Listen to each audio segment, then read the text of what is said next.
Dans cette vidéo, je vais vous parler un petit peu d'évolution des plantes.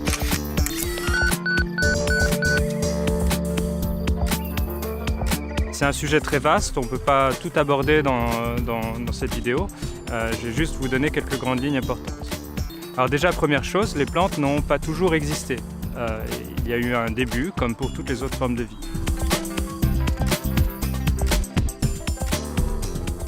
Pour donner un ordre d'idée sur l'échelle des temps géologiques, on pense que la Terre a environ 4,5 milliards d'années et que la vie date au moins de 3,5 milliards d'années. En revanche, les plantes terrestres, elles, sont beaucoup plus récentes. On estime leur ancêtre commun à environ 470 millions d'années. Alors attention, toutes les dates que je vous donne ici sont approximatives. Certaines sont sujettes à débat et on les donne ici surtout pour donner un ordre de grandeur. Alors si on zoome sur les derniers 500 millions d'années de l'histoire de la vie, on date l'origine des plantes à graines, c'est-à-dire le grand groupe qui rassemble les plantes à fleurs et les conifères, à environ 320 millions d'années. Pour donner un ordre de grandeur, à cette époque, il n'y avait pas encore de mammifères ou d'oiseaux, mais déjà toute une diversité d'animaux terrestres et aquatiques. Sur cette échelle de temps, les plantes à fleurs sont remarquablement jeunes. Les premiers fossiles qu'on connaît des plantes à fleurs datent seulement d'environ 140 millions d'années. Ça fait quand même très vieux si on pense que les dinosaures ont disparu définitivement que vers 66 millions d'années.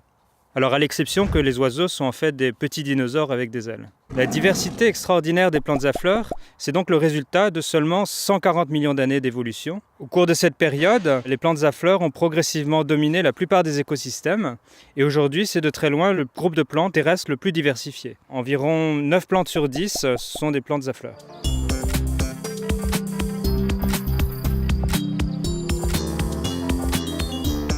Vous savez sans doute déjà qu'on parle vraiment d'évolution que depuis environ 200 ans, plus exactement depuis 1859, qui est la date de publication de la première version de l'origine des espèces de Charles Darwin. Alors déjà à l'époque, en même temps qu'il proposait sa théorie de la variation avec la sélection naturelle, Darwin avait imaginé qu'on pourrait reconstruire un jour l'arbre généalogique de toutes les espèces pour représenter leur histoire évolutive.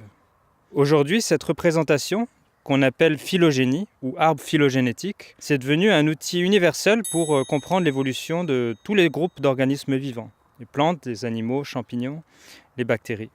Au sommet de l'arbre, il y a les espèces actuelles, celles qui vivent au temps zéro, c'est-à-dire aujourd'hui, comme toutes les plantes qu'on voit pendant ce MOOC, vous, les écureuils, les fourmis, tous les organismes vivants. Au nœud de cet arbre, si on descend un petit peu dans cette figure, on voit les ancêtres de ces espèces qui ont vécu dans le passé. Donc cet arbre que je vous montre ici, il faut le lire de haut en bas si on voulait remonter le temps. Alors comme je vous ai dit précédemment, cet arbre est aujourd'hui la base de la classification de toutes les plantes à fleurs. C'est le système APG qu'on a déjà évoqué. Mais les arbres phylogénétiques, ça ne sert pas seulement à la classification, ça sert aussi et surtout pour comprendre l'évolution des organismes vivants.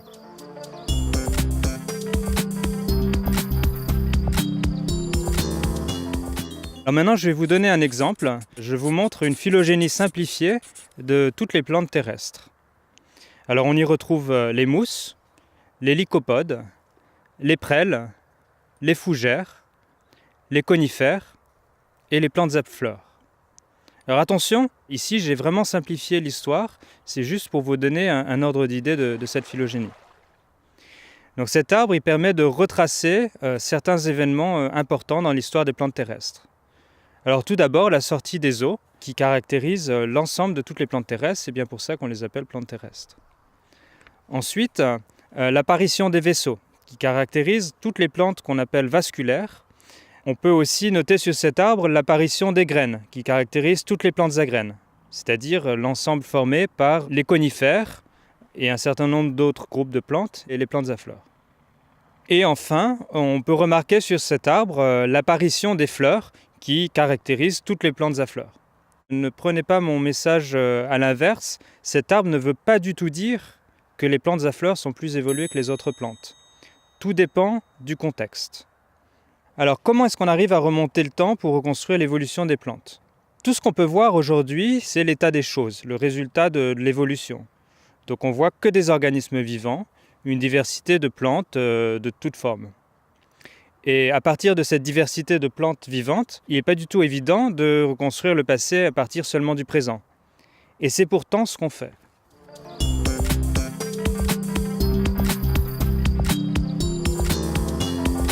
Alors comment ça marche ? Imaginons des fleurs à 3 pétales et d'autres fleurs à 5 pétales. Si on a une situation comme ça, alors c'est assez facile d'imaginer avec cette phylogénie que ces 4 espèces à 5 pétales partagent un ancêtre commun qui avait lui aussi des fleurs à 5 pétales. Par contre, l'ancêtre de toutes ces plantes avait sans doute 3 pétales. En effet, le scénario le plus simple, c'est celui où il y a un changement de 3 à 5 pétales sur cette branche. Mais si l'une de ces espèces a plutôt 3 pétales, alors c'est un peu plus compliqué. Il y a 2 possibilités. Soit on garde le même scénario avec un retour à 3 pétales chez cette espèce, on appelle ça une réversion. Ou alors, les 5 pétales ont évolué 2 fois indépendamment chez ce groupe. On appelle ça une convergence. Ces 2 processus sont très intéressants du point de vue évolutif. Par exemple, la perte des membres, des pattes, chez les serpents, c'est une réversion par rapport à leurs ancêtres tétrapodes, qui eux-mêmes, comme vous et moi, sont dérivés d'ancêtres qui n'avaient pas de membres à l'origine, qui ressemblaient plutôt à ce qu'on appelle aujourd'hui des poissons.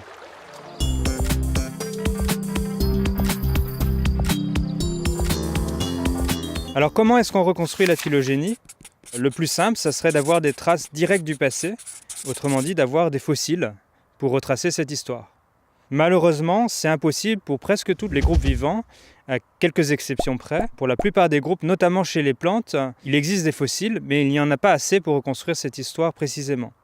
Alors au début, les chercheurs ont commencé à utiliser la morphologie des plantes actuelles pour retracer leur phylogénie. Aujourd'hui, c'est plutôt l'ADN qu'on utilise, environ depuis les années 1990. C'est donc grâce à l'ADN et à des ordinateurs de plus en plus puissants qu'on arrive aujourd'hui à évaluer parmi les milliers, voire milliards de phylogénies possibles, laquelle, ou parfois lesquelles, expliquent le mieux les données qu'on a aujourd'hui. Si je résume ce que je viens de vous expliquer, toutes les formes actuelles sont le produit de l'évolution, qui reflètent souvent des adaptations à des environnements particuliers ou des recettes pour survivre ou se reproduire plus vite, mieux. Mais attention, tout ne peut pas forcément s'expliquer. Il y a beaucoup de hasard et tout ce qui existe aujourd'hui est simplement ce qui a survécu. Il n'y a pas d'espèces plus évoluées que les autres, tout dépend du contexte. Par exemple, cette plante et moi, on partage tous les deux un ancêtre commun d'environ 1 à 2 milliards d'années, chacun avec notre propre histoire évolutive depuis. Et il n'est ni à moi ni à elle de juger qui est le plus évolué. Tout dépend à nouveau du contexte dans lequel on se place. Alors pour terminer, c'est important de préciser qu'il y a plein de choses qu'on ne sait pas encore. Il reste beaucoup d'énigmes en évolution. Alors une énigme par exemple, c'est que ces plantes à fleurs qu'on n'a pas arrêté de voir pendant ce MOOC, en fait, on ne sait pas de quand elles datent.